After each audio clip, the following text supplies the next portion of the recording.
Hello बच्चों, स्वागत है आपका आज के इस नए वीडियो लेक्चर में। आशा करता हूं कि आप सब लोग बेहतरीन होंगे और अपनी पढ़ाई में व्यस्त होंगे।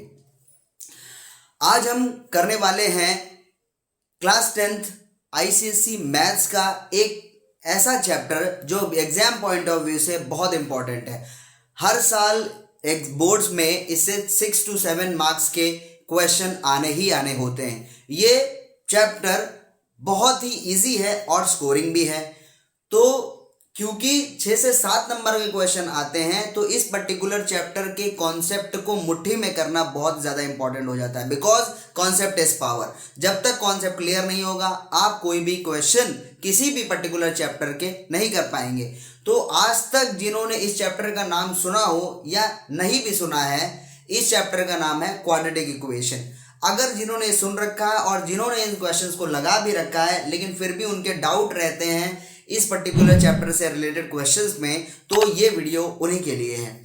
इस वीडियो लेक्चर की सीरीज में हम लोग क्वाड्रेटिक इक्वेशन को पूरा बेसिक से एडवांस तक कंप्लीट कर लेंगे और सिलेबस के पॉइंट ऑफ व्यू से एक भी क्वेश्चन ऐसा नहीं होगा जो इस वीडियो लेक्चर की सीरीज के बाहर आ जाए। तो अगर आप क्वाड्रेटिक इक्वेशन में मास्टर्स करना चाहते हैं कि आपसे कोई भी question class 10th ICSE maths का छूटे ना और 6 to 7 नंबर आपके पक्के हो जाएं, तो बने रहिए इस वीडियो लेक्चर सीरीज में। आपके जितने भी डाउट हैं उन सारे डाउट को मैं यहीं क्लियर करने की कोशिश करूंगा। तो शुरू करते हैं हमारा चैप्टर जिसका नाम क्वाड्रेटिक इक्वेशन है और जानते हैं कि क्वाड्रेटिक इक्वेशन के सारे टिप्स एंड ट्रिक्स क्या होते हैं इनके क्वेश्चन को सॉल्व करने के। सबसे पहली बात कि क्वाड्रेटिक इक्वेशन कैसे दिखती है, तो क्वाड्रेटिक इक्वेशन दिखती है कुछ इस तरह। इसका जनरल फॉर्मूला है ax² bx प्लस सी, ax² bx प्लस सी, जहां पर x है वेरिएबल। और क्वाड्रेटिक इक्वेशन एक ऐसी मैथमेटिकल एक्सप्रेशन होती है जिसमें वेरिएबल की power in which the maximum power of the variable is 2 variable की मैक्सिमम पावर होती है 2।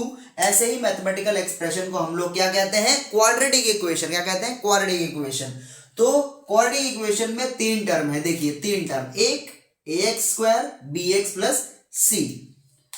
a b और c क्या है, x तो जान लिया कि वेरिएबल है, a b और c क्या है, तो a b c क्या होते हैं, कोएफिशिएंट।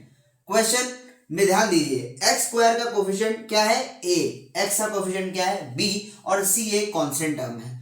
एग्जांपल से समझते हैं। अगर ये क्वाड्रेटिक इक्वेशन लिखी है 2x² plus 3x plus 5 equals to 0, तो कोई पूछे कि x² का कोफिशिएंट क्या है, तो आंसर क्या होगा 2, x का कोफिशिएंट क्या है 3 और c की वैल्यू क्या है 5। तो इस तरीके से आप b की वैल्यू, a की वैल्यू और c की value general form of quadratic equation से कंपेयर करके आप a और b और c की वैल्यू इवेल्युएट कर सकते हैं। सिमिलरली एक और क्वाड्रेटिक इक्वेशन मैंने लिख रखी है यहां पर, इसको देखिए।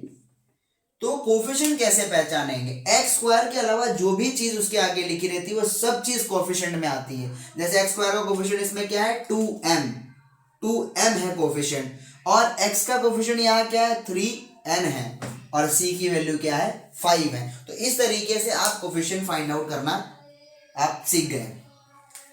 इसी तरीके से अगर वैल्यू लिखी है 2x² minus 3x plus 5 is equal to 0, तो यहाँ a की वैल्यू क्या हो जाएगी 2, b की वैल्यू क्या हो जाएगी -3 और c की वैल्यू क्या हो जाएगी 5। आप कंपेयर करेंगे अपनी general form of quadratic equation अगर आपको a, b और c की वैल्यू लिखनी है तो। ठीक है, अब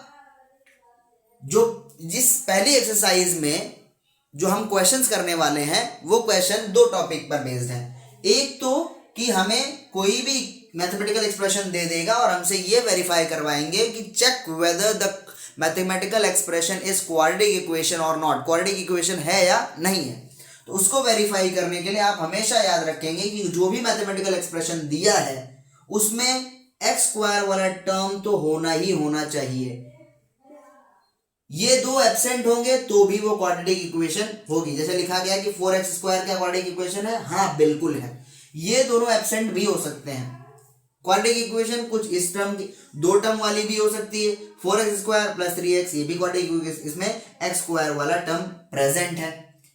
4x² प्लस 5 ऐसा हो सकता है कि b वाला टर्म, बीच वाला टर्म एब्सेंट हो, वो भी क्वाड्रेटिक इक्वेशन। सबसे इंपॉर्टेंट बात यह है कि एक्स स्क्वायर वाला टर्म उस मैथमेटिकल एक्सप्रेशन में होना ही होना चाहिए, तभी वो क्वाड्रेटिक इक्वेशन होगी। अगर पूछा जाए क्या ये क्वाड्रेटिक इक्वेशन है 3x + 5, तो क्या इसमें कहीं एक्स स्क्वायर वाला टर्म है? नहीं है, तो ये क्वाड्रेटिक इक्वेशन नहीं है। क्या ये क्वाड्रेटिक इक्वेशन है? बिल्कुल नहीं है, क्योंकि इसमें भी एक्स स्क्वायर वाला टर्म नहीं है। तो आपने पहचानना सीख लिया कि किस तरीके से हम क्वाड्रेटिक इक्वेशन पहचानेंगे। एक्स स्क्वायर वाले टर्म को आप जरूर देखेंगे मैथमेटिकल एक्सप्रेशन में, अगर वो है तो वो क्वाड्रेटिक इक्वेशन होगी, अदरवाइज नहीं होगी।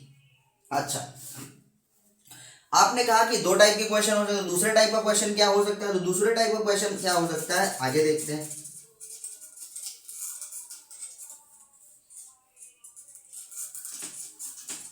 दूसरे टाइप का क्वेश्चन ये हो सकता है जीरोस पे, क्वाड्रेटिक इक्वेशन के जीरोस पर हो सकता है। जैसे कोई भी क्वाड्रेटिक इक्वेशन लिखी हुई है 3x² - 2x - 1 = 0, तो पूछा जाएगा कि क्या x = 1 इस पर्टिकुलर क्वाड्रेटिक इक्वेशन का जीरो है। जीरो के और नाम भी होते हैं, रूट भी होते हैं और सॉल्यूशन भी होता है। ये तीनों नाम एक का मतलब एक ही है। तो x = 1 क्या इस पर्टिकुलर क्वाड्रेटिक इक्वेशन का रूट है, हमें ये पता करना है। तो इस चीज को वेरीफाई करने के लिए आपको एक काम करना होता है, ये जो x की वैल्यू दी है वो इस पर्टिकुलर इक्वेशन में x की जगह सब्स्टिट्यूट करनी होती है। सब्स्टिट्यूट करने के बाद LHS अगर RHS के बराबर आ गया, तो अगर उसने ये टेस्ट पास कर लिया तो वो इस पर्टिकुलर क्वाड्रेटिक इक्वेशन का रूट कहलाएगा, अदरवाइज नहीं। तो देखते हैं यहाँ RHS की वैल्यू क्या है, राइट हैंड साइड में क्या है, 0 है। और LHS क्या है, LHS है हमारा 3x² - 2x - 1। तो 3x² - 2x, अब इसको सॉल्व करके अगर 0 आ गया तो ये x = 1 क्वाड्रेटिक इक्वेशन का रूट है। देखते हैं, सब्स्टिट्यूट करते हैं। Square -2 × 1 - 1 = 3 - 2 - 1, 3 - 2 is 1 -1 = 0। तो LHS की वैल्यू भी क्या आ गई, 0। तो LHS = RHS, यानी x = 1 इस पर्टिकुलर क्वाड्रेटिक इक्वेशन का रूट होने के लिए बेस्ट एप्लीकेंट है। ये इस पर्टिकुलर क्वाड्रेटिक इक्वेशन का रूट है, ये कंफर्म हो गया। एक क्वेश्चन और करके देखते हैं।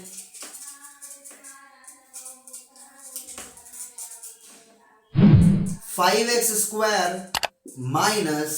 4x = -1 = 0) चेक करते हैं। 5 × 1² - 4 × 1 - 1 = 5 - 4 - 1 1 - 1 = 0। तो इसमें भी LHS कितना आ गया, 0 आ गया, और RHS इसमें भी क्या है, 0। तो यानी LHS = RHS। तो अगर कोई भी वैल्यू x की कोई भी वैल्यू हो सकती है, ये 2 हो सकती है, 3 हो सकती है, 4 हो सकती है, कोई भी वैल्यू हो सकती है, माइनस में भी हो सकती है, कोई भी रियल नंबर हो सकता है, वो इस किसी पर्टिकुलर क्वाड्रेटिक इक्वेशन का रूट होगा या नहीं होगा, उसको वेरीफाई करने के लिए बस इतना सा काम करना है कि उस वैल्यू को उस पर्टिकुलर क्वाड्रेटिक इक्वेशन में x की जगह सब्स्टिट्यूट कर दीजिए। अगर RHS के बराबर आपका LHS RHS के बराबर आ जाता है, तो ये प्रूफ करता है कि वो x = वो वैल्यू उस क्वाड्रेटिक इक्वेशन का रूट है। ठीक है। अच्छा, इसके अलावा इस पर्टिकुलर रूट वाले कॉन्सेप्ट पर एक क्वेश्चन और आ सकता है। जैसे वो कहे 5x² - bx - 1 = 0। अब वो ये कहेगा कि x = 1 जो है, अभी तक हमें वेरीफाई करना होता था, अब वेरीफाई नहीं करना होगा। अगर वो कह दे कि x = 1 is the root of this equation, is the root of this equation, इस इक्वेशन का रूट है, क्वेश्चन में ये दे दिया गया है। जब क्वेश्चन में ये दे दिया गया है तो भी सेम ही काम आपको करना है, इस x की वैल्यू को इसमें सब्स्टिट्यूट कर देना है। 5 into one square minus B X minus one equals to 0। तो 5 minus B X, sorry X की जगह तो b इंटू वन, तो ये b हो जाएगा, माइनस वन इक्वल्स टू 0 हो जाएगा। 5 minus B minus one equals to 0, तो माइनस बी को उधर ट्रांसपोज कर देंगे तो पॉजिटिव हो जाएगा। 5 माइनस वन हो जाएगा 4, तो b की वैल्यू आ गई 4। तो इस तरीके से हम, अगर हमें ये कह दे कि ये इस पर्टिकुलर क्वाड्रेटिक इक्वेशन का रूट है, तो उस रूट का इस्तेमाल करके हम क्वाड्रेटिक इक्वेशन में जो 3 कोफिशिएंट्स हैं उनमें से किसी अननोन की वैल्यू हम लोग फाइंड आउट कर सकते हैं। वो फाइंड आउट करने के लिए हमें a भी दे सकता है, b भी दे सकता है और c की वैल्यू भी फाइंड आउट करने के लिए दे सकता है। ठीक है,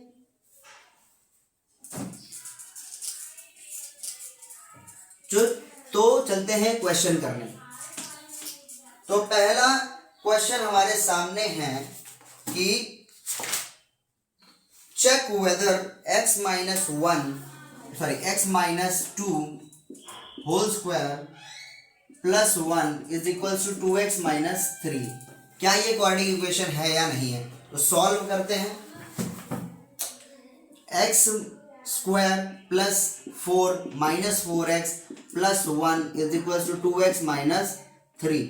X square 4 plus 1 5 minus 4x plus 5, और इसको इधर ट्रांसपोज कर दिया तो ये 3 हो गया is equals to 0। X square minus 4x और 5 प्लस 3 8 और माइनस 4x माइनस, ये 6x हो जाएगा और प्लस 5 ये 8 हो जाएगा इज इक्वल्स टू 0। तो फाइनल इक्वेशन में आप देख रहे हैं कि एक्स स्क्वायर वाला टर्म आपका प्रेजेंट है, तो ये क्वाड्रेटिक इक्वेशन है, ये हमने वेरीफाई कर लिया है। ठीक है, तो इस तरीके से हम वेरीफाई कर लेंगे। अगला क्वेश्चन चेक करते हैं। अगला क्वेश्चन क्या है, 2x minus one into X minus three is equal to X plus 5 into X minus one. अब दो ब्रैकेट का मल्टीप्लाई जिन्हें नहीं आता है वो एक बार समझ लें। जब भी दो ब्रैकेट का मल्टीप्लाई प्रोडक्ट करना हो तो हम एक ब्रैकेट को फिक्स कर देते हैं, जैसे हमने x माइनस थ्री को फिक्स कर दिया। फिर आते हैं दूसरे ब्रैकेट में, दूसरे ब्रैकेट में जितने नंबर लिखे हैं उनका सभी का मल्टीप्लाई बारी बारी से इस पर्टिकुलर ब्रैकेट से करेंगे। तो 2x का मल्टीप्लाई हमने कर दिया, फिर x माइनस थ्री लिखेंगे, फिर इसका मल्टीप्लाई माइनस वन से कर देंगे, बस यही करना है। सिमिलरली यहाँ पर भी x माइनस वन लिखेंगे, इसका मल्टीप्लाई x से करेंगे, फिर x माइनस वन लिखेंगे और फिर प्लस 5 का मल्टीप्लाई इससे कर देंगे। क्या बात क्लियर है। तो अब हम प्रोडक्ट करेंगे तो 2x का अंदर दोनों से मल्टीप्लाई करेंगे तो 2x स्क्वायर हो जाएगा, प्लस माइनस माइनस हो जाएगा, 2 3 6x हो जाएगा, माइनस प्लस माइनस हो जाएगा, 1 इंटू एक्स एक्स हो जाएगा, माइनस माइनस प्लस हो जाएगा, 1 इंटू थ्री थ्री हो जाएगा। अगर इस तरीके से आप करेंगे तो आपके साइन की गलती कभी नहीं होगी। तो प्लस प्लस प्लस तो एक्स स्क्वायर हो जाएगा, plus minus minus 1 into x हो जाएगा, प्लस प्लस प्लस हो जाएगा 5x हो जाएगा, और plus plus plus minus minus हो जाएगा, 5 1 जा 5 हो जाएगा। तो इस तरीके से आप देख पा रहे हैं ये 2x स्क्वायर हो गया, ये माइनस 7x हो गया, ये प्लस 3 हो गया, is equals to X square minus X square plus 4x minus 5 हो गया।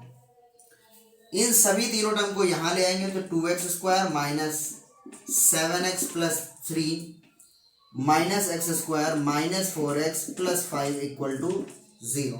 तो 2x square minus X square is X square, minus 7x minus 4x is 11x plus 3 plus 5 is 8 equal to 0। तो आप देख पा रहे हैं कि लास्ट इस पर्टिकुलर जो फाइनल इक्वेशन हमारे पास है उसमें एक्स स्क्वायर वाला टर्म प्रेजेंट है, यानी ये क्वाड्रेटिक इक्वेशन है, यानी ये क्वाड्रेटिक इक्वेशन है, बिल्कुल है क्वाड्रेटिक इक्वेशन।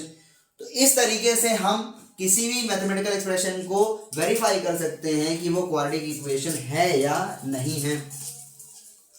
आगे क्वेश्चन करते हैं। एक और लिखा हुआ है X plus two whole cube, X plus two whole cube is equal to X cube minus 4, X cube minus 4।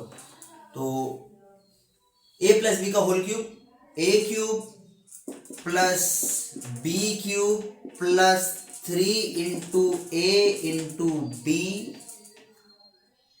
Bracket A plus B X plus 2 is equal to X cube minus 4.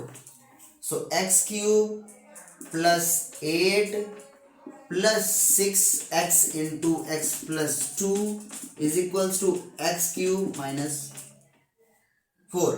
तो X cube plus 8 plus 6x square plus 6 twos are 12x. Sign भी दे देंगे plus plus plus और plus into plus. 6 twos are 12x is equal to X minus X cube minus 4. ठीक है. अब X cube plus 8 plus 6x square plus 12x और इन दोनों term को यहाँ ट्रांसपोज कर देंगे तो एक्स क्यूब प्लस का था तो माइनस का हो गया और माइनस 4 है तो ये प्लस का 4 हो गया बेटा. साथ साथ आप सॉल्व भी करते रहें. तो एक्स क्यूब और एक्स क्यूब से एक्स क्यूब कैंसिल क्योंकि प्लस माइनस जिनका साइन अलग अलग होगा वो सब्ट्रैक्ट होंगे और जिनका साइन सेम होगा वो ऐड होंगे. तो प्लस 8 और प्लस 4 कितना हो गया 12 हो गया. कोई एक्स वाला टर्म और है नहीं तो प्लस 12x और plus 6x square. X square वाला भी कोई टर्म नहीं है. तो आप देख पा रहे हैं कि आपकी इक्वेशन में देखने से ये लग रहा था कि इसमें जो मैक्सिमम डिग्री है वो 3 है, लेकिन सॉल्व करने के बाद जो आपको फाइनल इक्वेशन आई है उसमें एक्स क्यूब वाला कोई भी टर्म है नहीं. तो इसलिए ये क्वाड्रेटिक इक्वेशन है. यानी ये क्वाड्रेटिक इक्वेशन है. दिखने में तो क्यूब लग रही है लेकिन है क्वाड्रेटिक. देखने में क्यूबिक लग रही है लेकिन है क्वाड्रेटिक. ठीक है. आगे सवाल करते हैं. तो ये हो गए वेरिफिकेशन वाले क्वाड्रेटिक इक्वेशन के क्वाड्रेटिक इक्वेशन को वेरीफाई करने वाले क्वेश्चन. तो √2 एंड -2√2 गिवन है are both solution of the quadratic equation. Show करना है, हमें शो करना है. क्वाड्रेटिक इक्वेशन है X square plus √2x minus 4 is equal to 0. ठीक है. तो हमें शो करना है कि ये दोनों इस पर्टिकुलर क्वाड्रेटिक इक्वेशन का रूट हैं. तो बस यही करना है कि LHS इक्वल्स टू RHS. तो RHS गिवन है 0. LHS हम पता कर लेंगे कि क्या है. सब्स्टिट्यूट कर देंगे x की जगह. तो √2 का square plus √2 into √2 minus 4 equal to 0. तो ये हो जाएगा 2 प्लस ये भी हो जाएगा 2 माइनस 4. अरे 0 क्यों ले रहा है. तो 2 प्लस 2 4 और 4 माइनस 4 इक्वल टू 0 आ गया. तो LHS की वैल्यू 0 आ गई. यानी LHS is equal to RHS. तो √2 ने तो ये टेस्ट पास कर लिया है और √2 हो गया है इस क्वाड्रेटिक इक्वेशन का रूट. इसने तो पास कर लिया है. अब हम बात करते हैं क्या -2√2 इस पर्टिकुलर इक्वेशन का रूट है या नहीं है. तो चलते हैं वैसे वही काम. अब LHS निकालेंगे इस इक्वेशन का, लेकिन इस बार हम -2√2 रख के सॉल्व करेंगे प्लस √2 इंटू -2√2 माइनस 4. सो 2 का स्क्वायर 4 और √2 2 4 2 ज़ा 8 प्लस √2 इंटू √2 2 और 2 2 ज़ा 4 माइनस 4 प्लस माइनस माइनस. ठीक है. और माइनस 4 8 और माइनस दोनों का साइन सेम है तो दोनों ऐड हो जाएंगे. -8 हो जाएगा और ये 0 हो गया. यानी -2√2 ने भी इस पर्टिकुलर इक्वेशन का इस पर्टिकुलर टेस्ट को पास कर लिया और वो भी इस पर्टिकुलर क्वाड्रेटिक इक्वेशन का रूट हो चुका है. तो आप देख पा रहे हैं ये x की वैल्यू कुछ भी हो सकती है. यानी रूट कुछ भी हो सकता है. रियल नंबर हो सकता है, कोई भी रियल नंबर हो सकता है जो इस पर्टिकुलर इक्वेशन में x की जगह सब्स्टिट्यूट करने पर LHS को RHS के बराबर कर दे, वही एक क्वाड्रेटिक इक्वेशन का रूट कहलाएगा. तो देख पा रहे हैं आप. ठीक है. आगे बात करते हैं. जैसे इस क्वाड्रेटिक इक्वेशन हमें दिया है kx स्क्वायर माइनस एक्स और -2 इज इक्वल टू 0. अब देखिए ये है तो क्वाड्रेटिक इक्वेशन लेकिन इसमें एक अननोन वेरिएबल है. अब इसी को हमें फाइंड आउट करना होगा और गिवन है क्वेश्चन में कि 2/3 जो है वो इस इक्वेशन का रूट है. रूट भाई है रूट. ये गिवन दे दिया है कि ये रूट है. क्या दिया है कि ये रूट है. और अगर रूट है तो आपको कुछ करना नहीं है, बस इसी इक्वेशन में x की जगह इसको सब्स्टिट्यूट कर देना है. तो ये हो जाएगा k ऑफ 2 का स्क्वायर 4 और 3 का square 9 minus 2/3 minus 2 is equal to 0। तो ये हो गया 4k/9 और इन दोनों को वहां ट्रांसपोज कर देंगे तो ये हो जाएगा 3 + 2 4k/9 ये हो जाएगा, एलसीएम ले लेंगे 3 आ जाएगा, 3 2 6 हो जाएगा, ये 8 हो जाएगा। 3 से 3 कैंसल आउट हो गया, 3 से 9 कैंसल आउट हो गया तो 3 हो गया। तो 4k इज इक्वल टू, उसके बाद क्रॉस मल्टीप्लाई हो गया जाएगा तो 4k का 1 से मल्टीप्लाई 4k 8 3 24, तो k की वैल्यू आ गई 24/4 is nothing but k is equal to 6। k की वैल्यू कितनी आ गई 6। समझ पा रहे हैं आप बात को? ठीक है, एक क्वेश्चन और करते हैं इसी अननोन वेरिएबल पर फाइंड आउट करने वाले। लिखा हुआ है x² + 3ax + k is equal to 0 लिखा हुआ है और गिवन है कि -a इस इक्वेशन का रूट है, तो फाइंड आउट करना है k की वैल्यू। तो बस -a है तो इसको बस सब्स्टिट्यूट कर दीजिए, कुछ नहीं करना है, x की जगह सब्स्टिट्यूट कर दीजिए -a को plus k is equal to 0। तो ये हो जाएगा प्लस माइनस माइनस और 3a² हो जाएगा plus k is equal to 0। तो a² minus -2a² plus k is equal to 0। तो k की वैल्यू आ जाएगी प्लस 2a²। -2a² को हमने ट्रांसपोज कर दिया तो बॉर्डर पार जाने के बाद साइन चेंज हो जाता है, तो ये हो जाएगा 2a²। तो k की वैल्यू आ गई 2a²। तो देख रहे हैं बहुत ही आसान कॉन्सेप्ट है, एक बार अगर आप ध्यान से समझ लेंगे तो जितने भी क्वेश्चन हैं वो आप आसानी से कर सकते हैं। ठीक है बच्चा? ठीक है,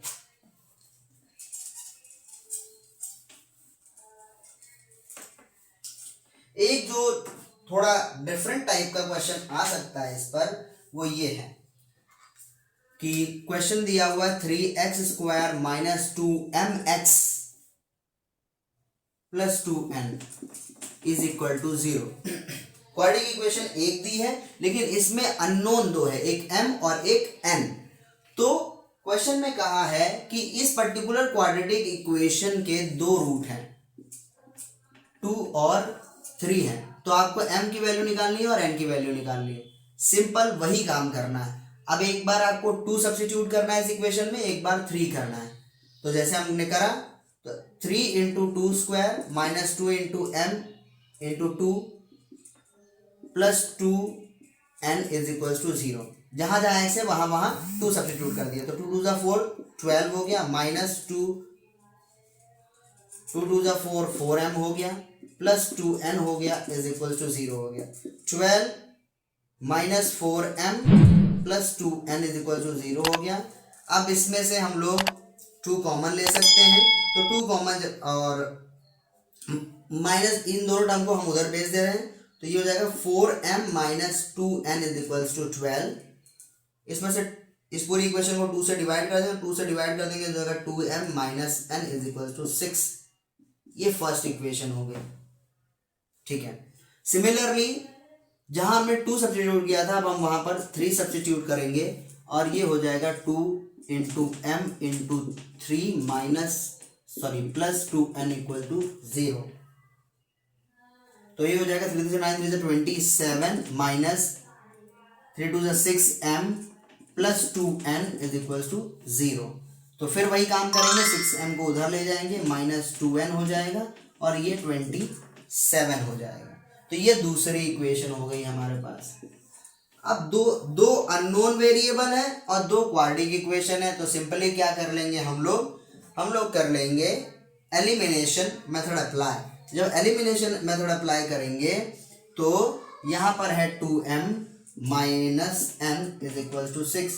मल्टीप्लाई कर देंगे इस पूरी इक्वेशन को 2 से। जब 2 से मल्टीप्लाई कर देंगे तो ये हो जाएगा 2 की जगह 4, ये हो जाएगा 2 और ये हो जाएगा 12 और सब्ट्रैक्ट कर देंगे दोनों इक्वेशन को। जब सब्ट्रैक्ट कर देंगे तो देखिए 27 - 12 इज 15, 2n से 2n कैंसल आउट हो गया, 6m - 4m इज 2m और तो m की वैल्यू आ गई 15/2।